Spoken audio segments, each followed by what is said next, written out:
नमस्कार, आप देख रहे हैं कृषि जागरण पावर्ड बाय स्टिल इंडिया और मैं हूं आपके साथ एकता।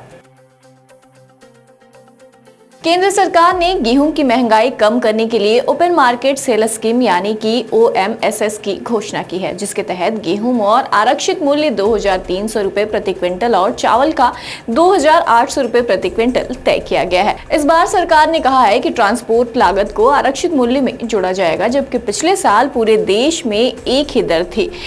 इसी के साथ ये भी तय किया गया है कि राष्ट्रीय खाद्य सुरक्षा कानून, कल्याणकारी योजनाओं और बफर मानदंडों के लिए जरूरी गेहूं के बाद जो अतिरिक्त मात्रा बचेगी उसी को ही इस योजना के तहत जारी किया जाएगा। OMSS नीति 31 मार्च 2025 तक वैध रहेगी। चावल नीति 1 जुलाई और गेहूं की नीति 1 अगस्त से शुरू हो सकती है। खाद्य मंत्रालय ने कहा है कि स्टॉक की मात्रा और ई नीलामी का समय स्टॉक को ध्यान में रखते हुए मंत्रालय की सलाह से भारतीय खाद्य निगम यानी कि FCI द्वारा तय किया जा सकता है। सार्वजनिक वितरण प्रणाली और अन्य योजनाओं के तहत गेहूं की वार्षिक आवश्यकता लगभग 184 लाख टन है, जबकि 1 अप्रैल को बफर मानदंड 74.6 लाख टन है। 1 जुलाई 2024 को FCI के पास केंद्रीय पुल स्टॉक में 282.6 लाख टन और 485 लाख टन चावल था।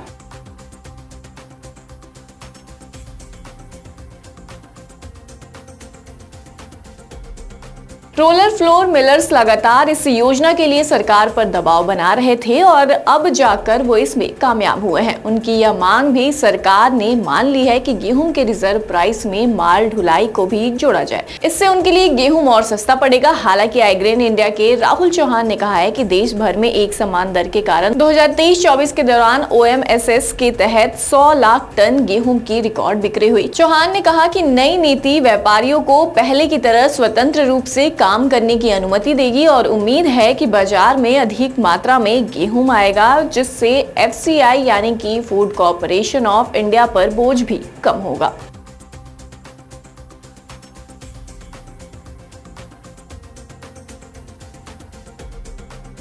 हालांकि कुछ विशेषज्ञ सरकार के इस फैसले पर सवाल उठा रहे हैं, क्योंकि पहले इसे वन नेशन वन रेट नारे के तहत उपलब्धि के रूप में दावा किया गया था और अब इसे हटाने का कोई औचित्य नहीं दिख रहा है। यह नीति FCI से केंद्रीय सरकारी संगठनों जैसे कि नाफेड, NCCF और केंद्रीय भंडार को 2300 रुपए प्रति क्विंटल पर गेहूं की बिक्री की भी अनुमति देगी। केंद्र इन एजेंसियों को 275 रुपए प्रति 10 किलोग्राम बैग पर आटा बेचने के लिए मूल्य स्थितिकरण कोष में लगभग 10 रुपए की सब्सिडी भी देता है।